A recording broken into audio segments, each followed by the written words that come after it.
Section 408.21 of the National Electrical Code addresses the use of multiple hot conductors under a single circuit breaker in a panel board.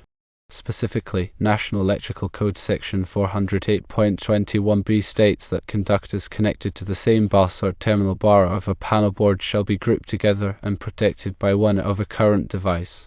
This means that all conductors serving the same load must be protected by a single circuit breaker or fuse.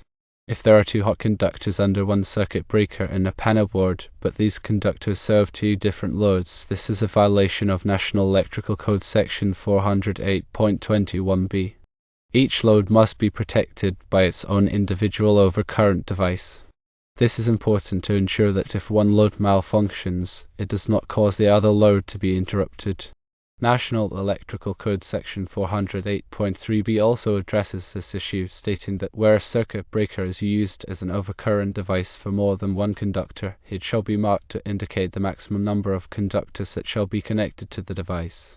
This means that the circuit breaker must be rated for the number of conductors that will be connected to it. If the circuit breaker is not rated for two conductors, then it is not suitable for this application. A separate circuit breaker would need to be installed for each of the two loads. The National Electrical Code, or NEC, is a comprehensive set of standards and guidelines for electrical wiring and equipment installation in the United States. It is developed and updated every 3 years by the National Fire Protection Association, or NFPA. The NEC aims to ensure electrical safety and prevent fire hazards. It covers a wide range of topics, including wiring methods, overcurrent protection, grounding, equipment installation, and special occupancies. Adherence to the NEC is crucial for electrical contractors, engineers, inspectors, and anyone involved in electrical work to maintain safety and code compliance.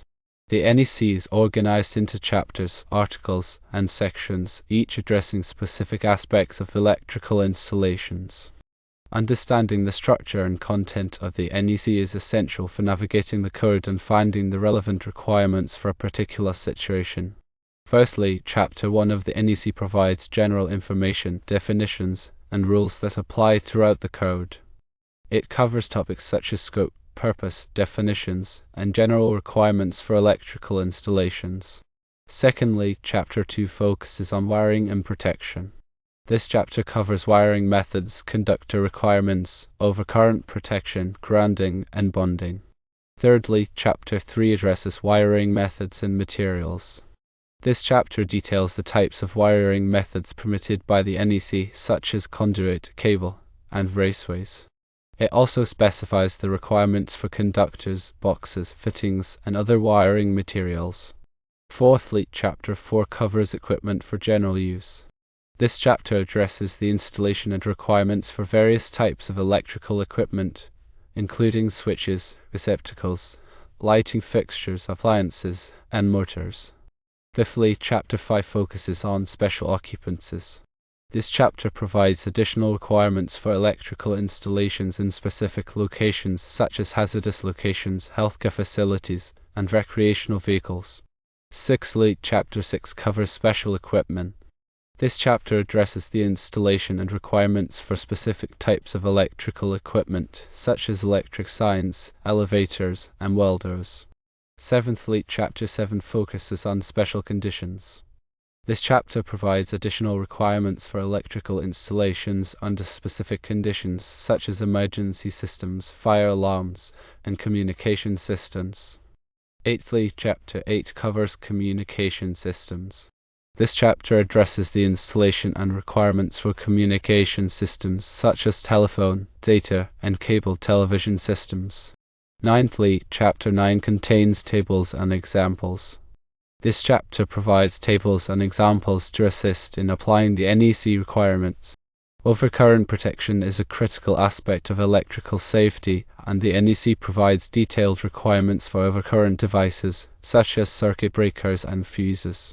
Overcurrent protection is designed to protect electrical circuits and equipment from excessive current, which can cause overheating, damage, and fire hazards. Overcurrent devices are designed to interrupt the flow of current when it exceeds a safe level.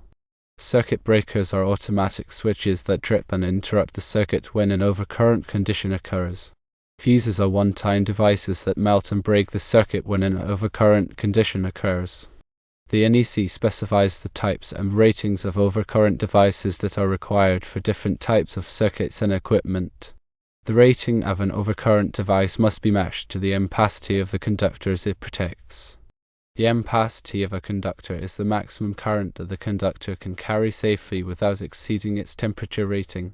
The NEC provides tables that list the ampacities of different types of conductors based on their size, insulation, and installation conditions. Grounding and bonding are also essential for electrical safety.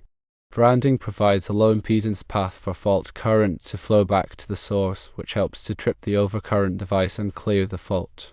Bonding connects metal parts of the electrical system together to create an equipotential plane, which reduces the risk of electric shock.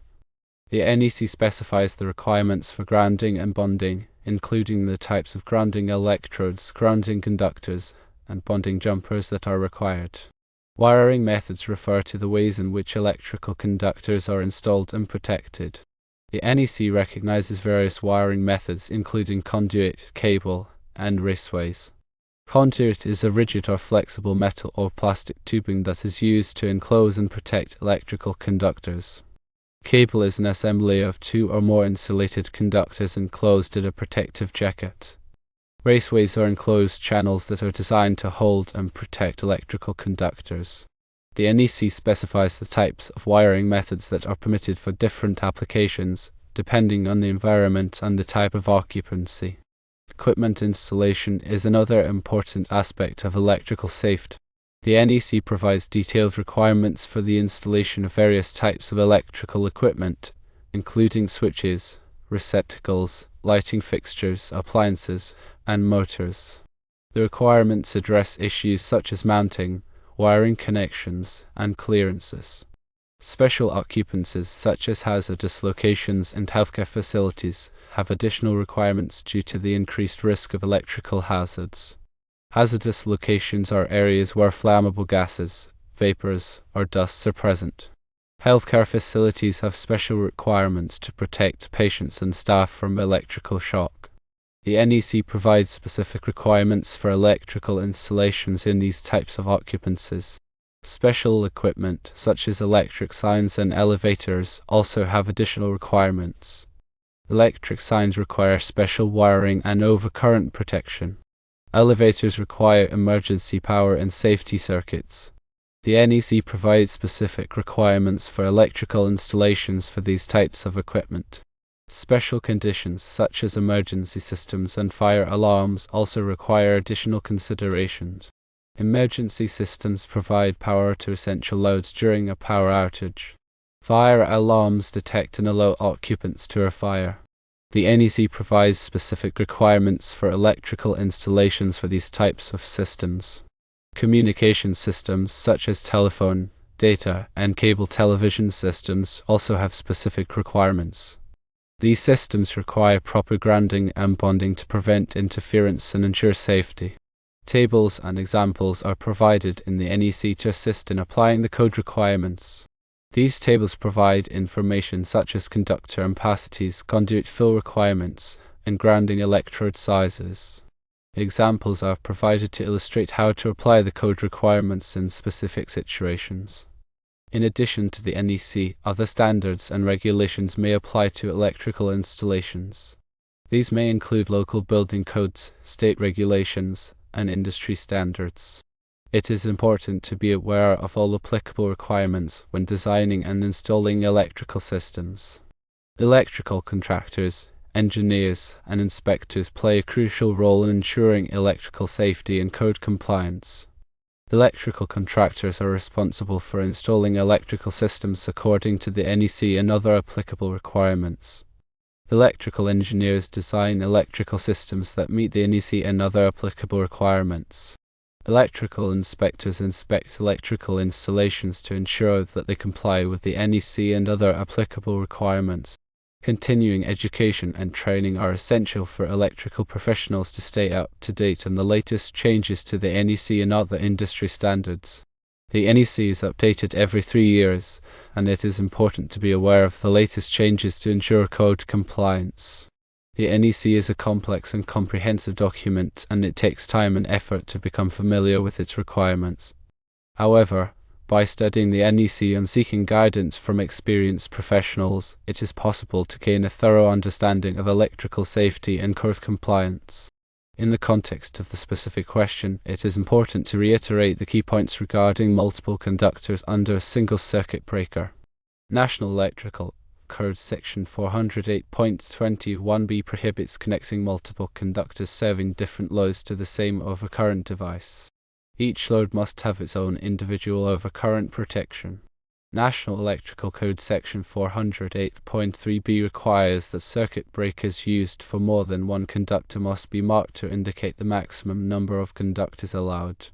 If the circuit breaker is not rated for the number of conductors connected to it, it is a violation of the code. Therefore, the described situation of having two hot conductors under one circuit breaker in a 480/277 volts panel board, serving two different loads, is a violation of the National Electrical Code and must be corrected to ensure electrical safety and code compliance. Remember that electrical work should always be performed by qualified and licensed professionals who are familiar with the NEC and other applicable codes and regulations. Improper electrical work can be dangerous and can lead to fires, injuries, and property damage. Adhering to the National Electrical Code and best practices is essential for ensuring the safety and reliability of electrical systems. The information provided is for educational purposes only and should not be considered as a substitute for professional electrical advice. Always consult with a qualified electrician or electrical engineer for any electrical work or questions. It is very crucial to verify any and all local laws as well.